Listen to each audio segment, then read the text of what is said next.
So apparently, Juul is planning to do a PMTA, a pre-market tobacco application process. They are in the beginning stages of doing so.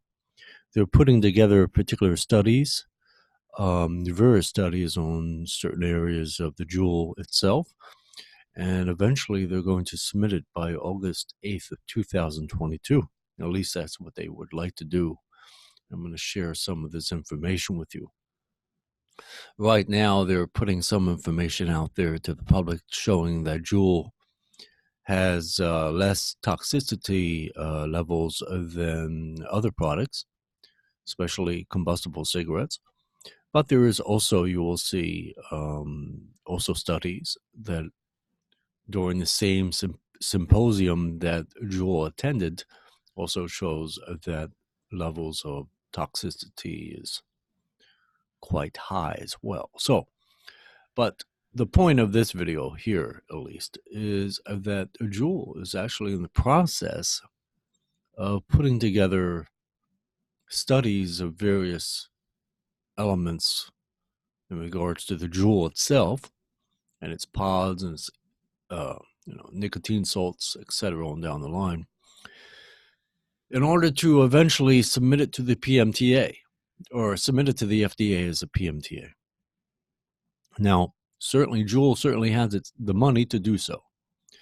It probably costs them to do a Juul and its pods and its flavors, probably up to, average, probably around maybe let's say for all the pods, for all the flavors, nicotine levels, probably between 25 to 50 million. And that's really a drop in the bucket for them because it's a multi-billion-dollar company. They certainly have the money to do this without any. In fact, let's say hypothetically that they actually get all these PMTAs together, and there'll be several of them. I mean, there'll be just probably, 500 PMTAs, something like that. Okay, if you understand how it works. I've explained this many times, and I don't really care to go down the same road, but hopefully you understand it, especially my hardcore subscribers definitely will be able to understand it. So because every single thing, like let's say the pod itself, I'll just use this a quick example. The pod itself. So the encasing of the nicotine salt, each piece of the pod itself has its own PMTA. So let's say, I don't know exactly what a pod, I mean, I've done patent videos in Zoom showing you what it looks like, but let's say it's a pod. It's just, I'm not talking about the Juul, the electronic device. I'm talking about the pod. So let's say for the pod, there are, don't hold me to this, but let's say there's about 10 different pieces that make up one pod. So that would be 10 PMTAs.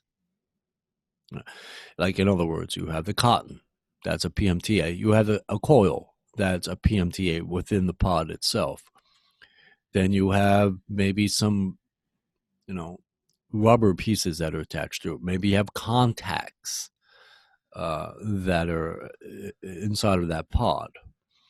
The plastic itself. So right there is about 5-6 PMTAs. So that's just a pod, let alone the electronic device itself. That probably has, at least probably 2, 3, 4, 500 different PMTAs attached to that one particular electronic piece. I mean, the board itself. I mean, it's not that you submit just the board. No, the board has components attached to it. Many different components attached to a board. And by the time you break down the board, it's probably, I don't know, 2, 3, 4, 500 different components attached to that make up the board, I should say. So if you add them all up, it'll call, it can be anywhere from, dependent upon how many Juul pods they submit or flavors they submit. Each flavor has its own a PMTA. So let's say the mango. Now, what makes up the mango? So maybe there are 7 flavors that make the mango. Well, that's 7 PMTAs right there. So hopefully you get the idea. Anyway, the point is it's going to cost them a lot of money, okay, to do all this. But they certainly have the money to do it. So 25 to 50 million, even maybe $100 million is nothing to them. 100 million is a tenth of 1 billion, and they have multiple billions of dollars. So it really won't hurt Juul of any company that's out there. And I've always said, why don't Juul put I've said it like about a year ago. Juul should get it together and put a have PMTAs in a submission to the FDA. The submission would contain all of the PMTAs, if you understand how that works. And then they submit it to the FDA. And then they take a chance with the FDA that the FDA will approve of it or not. Well, anyway, meanwhile, they're doing all these studies, they're showing up at these symposiums and things of that nature, trying to present a picture, trying to show through studies that they have done that their pod systems, their nicotine salts, their electronic device, whatever have you, but mainly the nicotine salts themselves, along with the flavors, etc., is more is how to for the average citizen in America, it will serve the public health in a good way. Okay, because that's basically what it is. You have to meet certain requirements that serves the public good or the public health in the United States as well as its territories. So anyway, I don't want to go too long here, but there's a few things I need to point out, and then we will, after I do read a little of this, then we will go into the actual symposium and break it down so you can understand it. Anyway, so this comes off of CNBC, and it is dated February 23rd, 2019, and it's out of the Health and Science, and I may make this a little bigger for you. It says, vaping Juul reduces smokers' exposure to cigarette toxins similar to quitting, study shows. Now, this is a study that Juul did, that Juul paid for.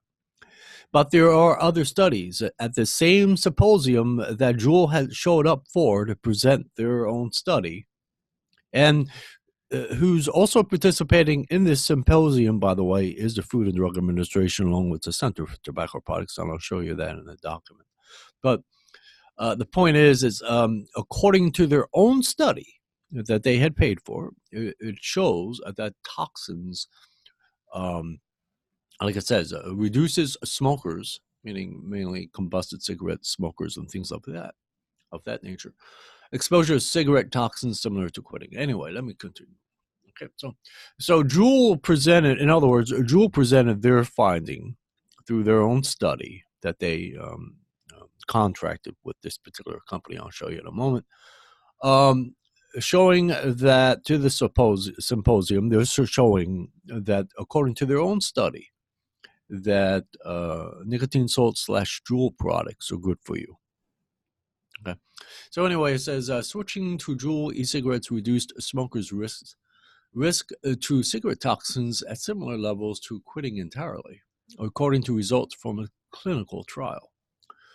Juul presented the results Saturday at the Society for Research on Nicotine and Tobacco's annual meeting. Now, they do this every year, and the FDA and Center for Tobacco Products shows up every year for this particular thing, regardless if Juul is there or not.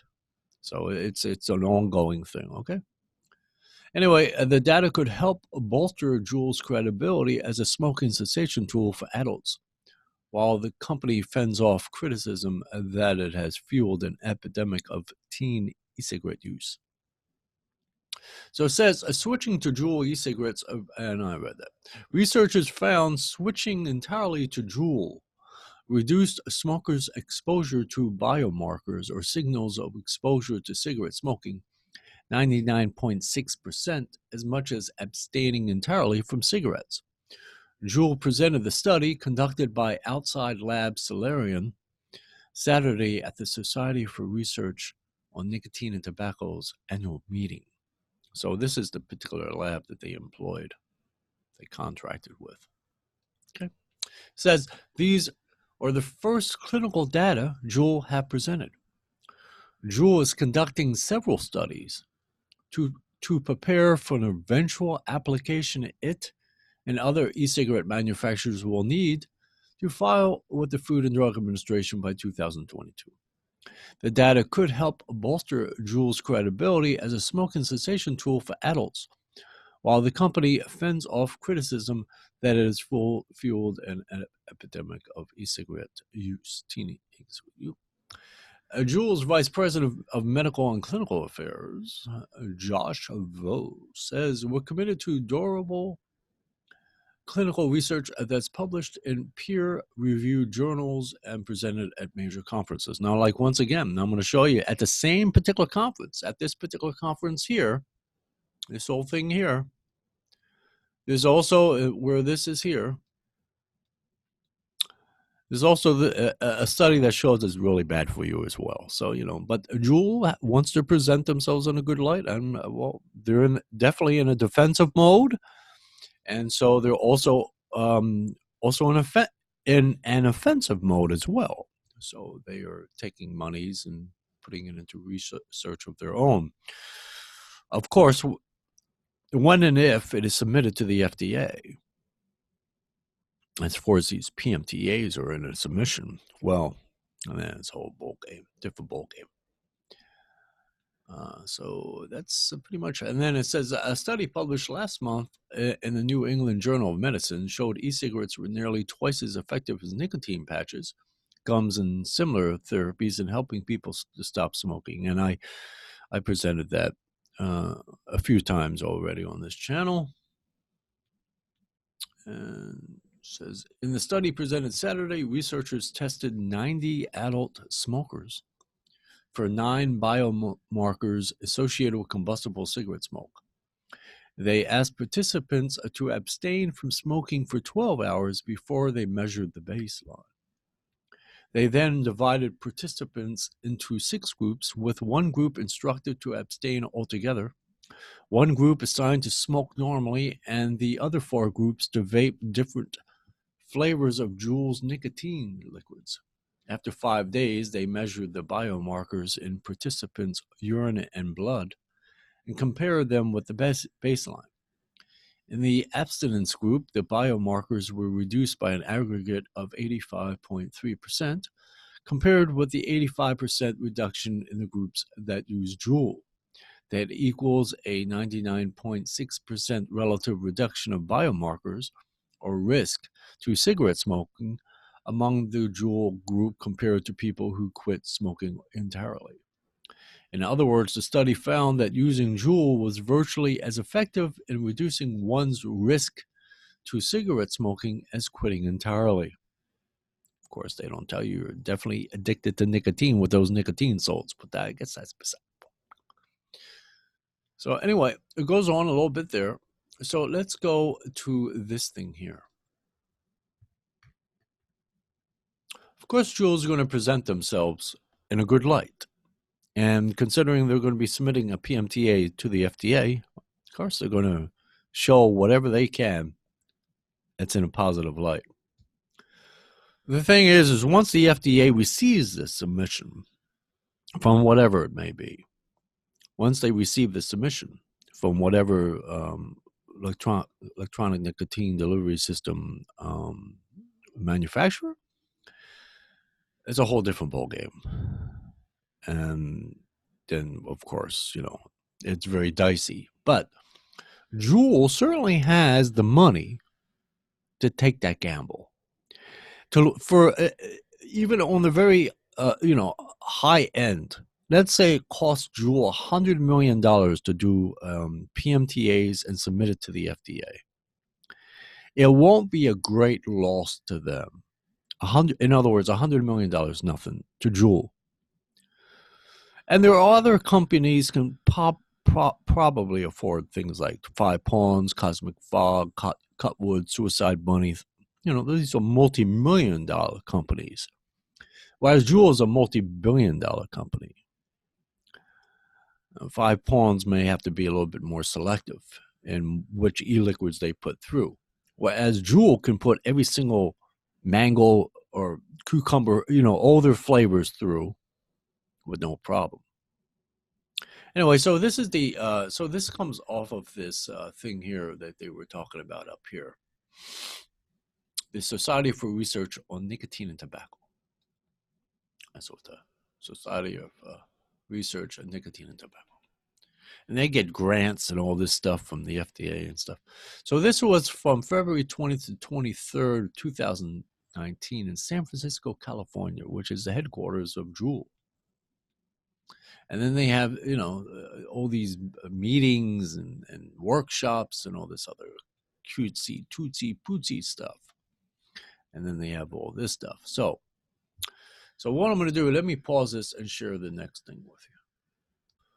So this is basically it all broken down. The 25th annual meeting, February 20th, 23rd, 2019. Actually, I did a video of this, I don't know, years ago, like not years ago, but like 2 years ago. And it's up on this channel. I can't tell you which playlist. Every video I have goes into a playlist, but I can't remember which one it is. It might be the FDA Final Rule playlist, but don't hold me to it.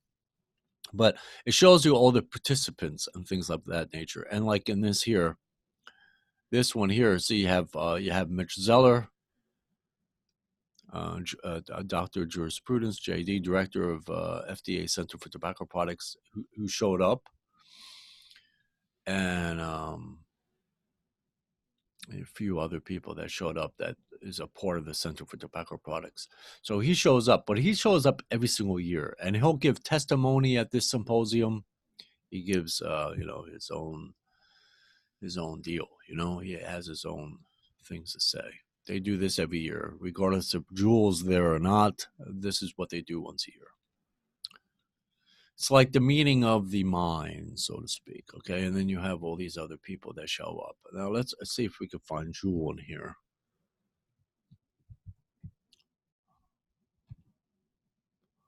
Okay, so over here you have on the Wednesday, February 20th, you have countering the Juul epidemic among youth, regulatory and educational strategies. So they did that there. Let's see if I can find some more stuff out of that. And then you have the other one, Back to School with Juul, Understanding Emerging Trends in Vaporized Nicotine Products.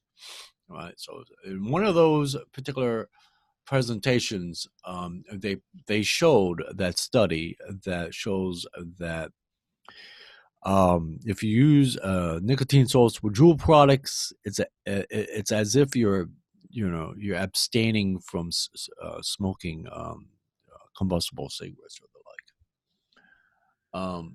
And then there's another thing I want to show you here. Let me pause this real quick. Okay, so this is the other breakdown on the other thing. This is called the abstract of what goes on.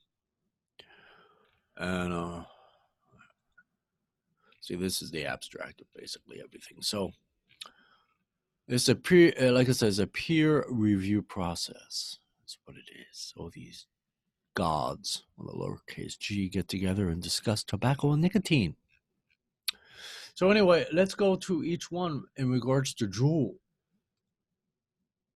So I showed you that one there with Juul. Back to School Juul. And then it talks about it. All right.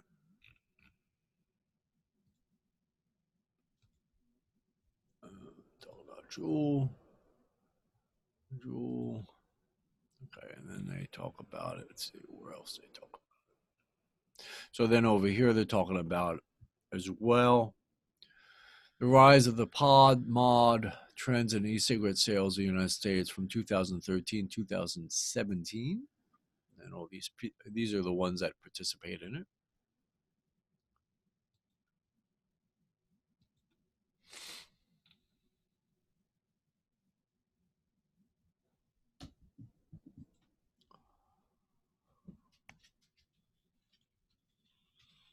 And then they got chemical characterization of pod products, and these are the people that, of course, also participated.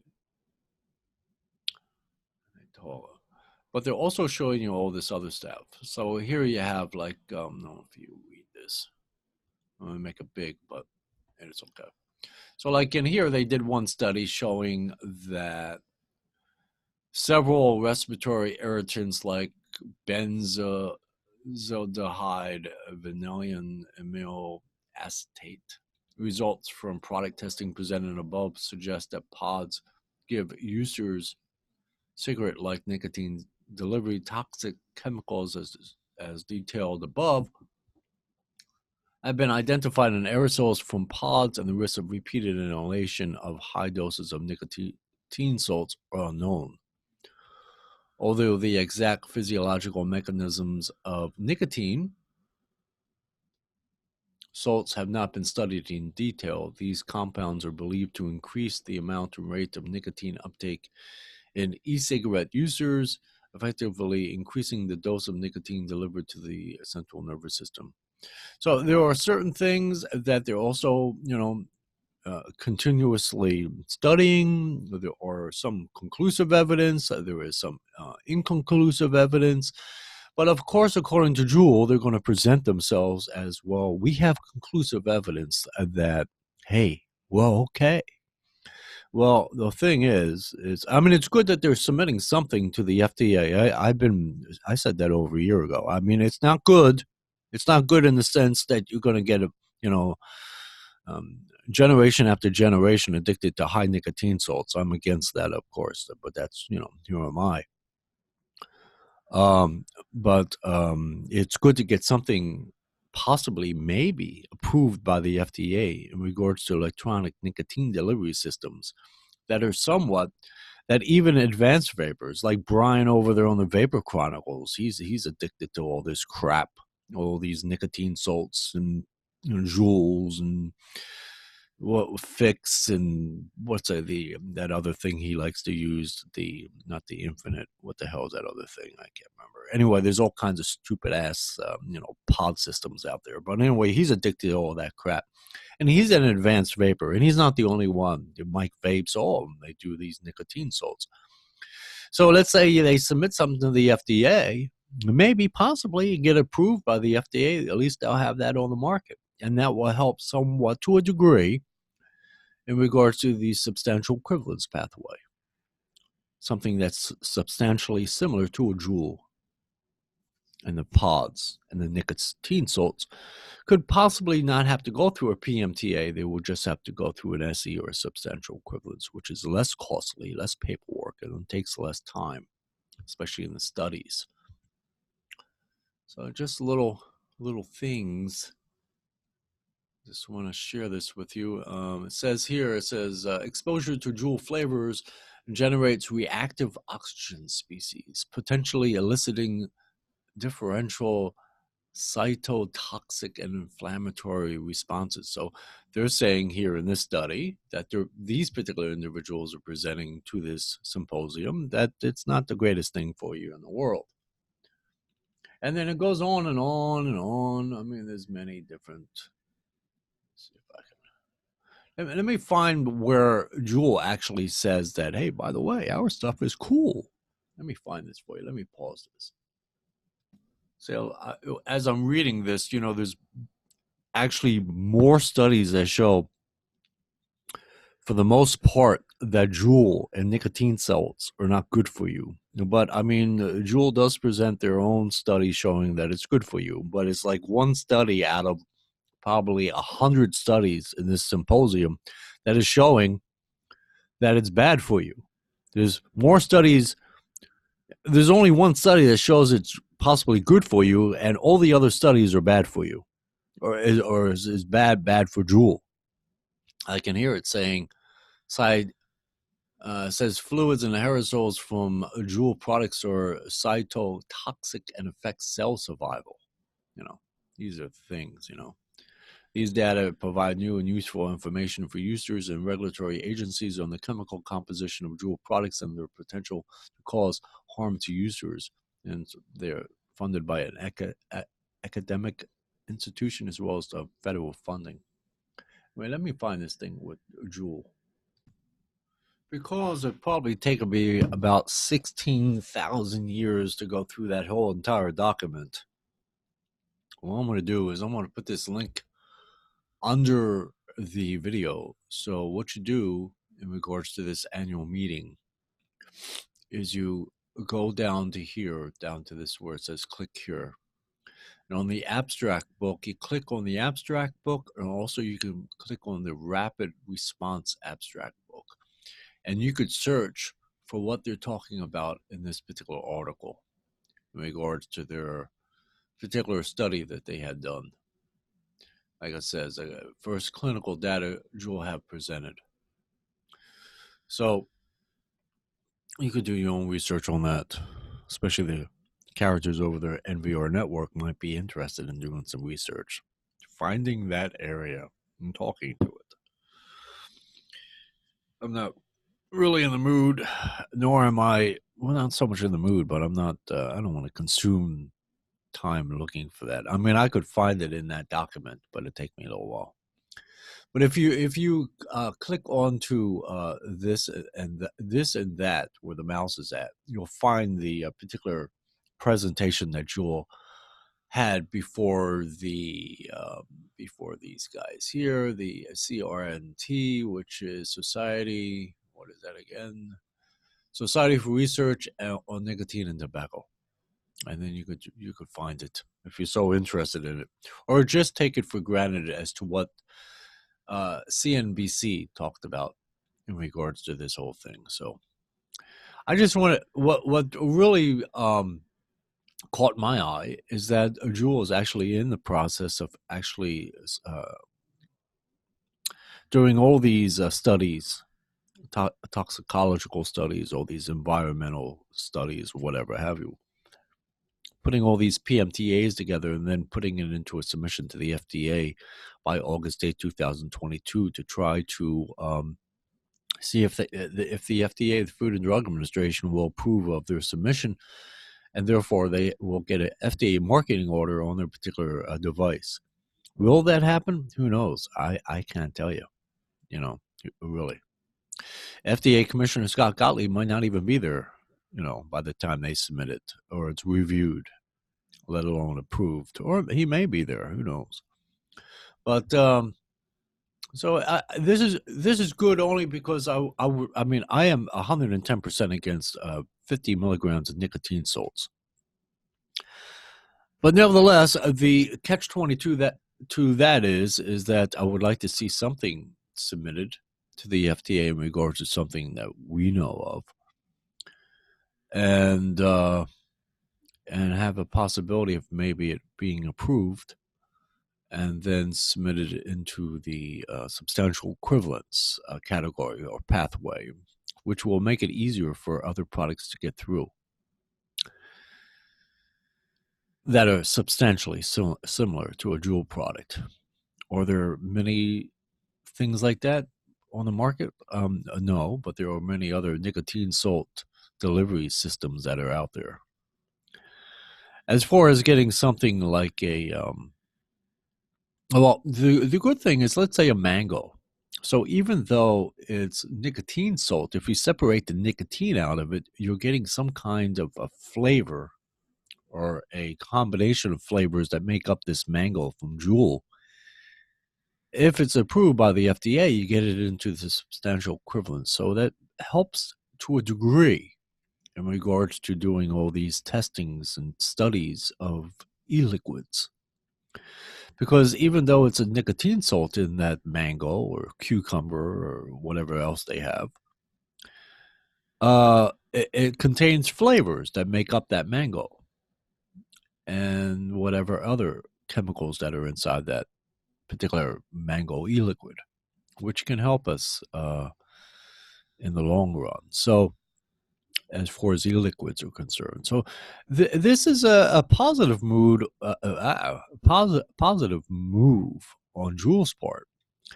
Of course, once again, the Food and Drug Administration has to approve of this. But if any company is going to step up to the plate, it'll be Juul. They certainly have the money to do so. I mean, 100, even if it goes to $100 million, that's nothing to them.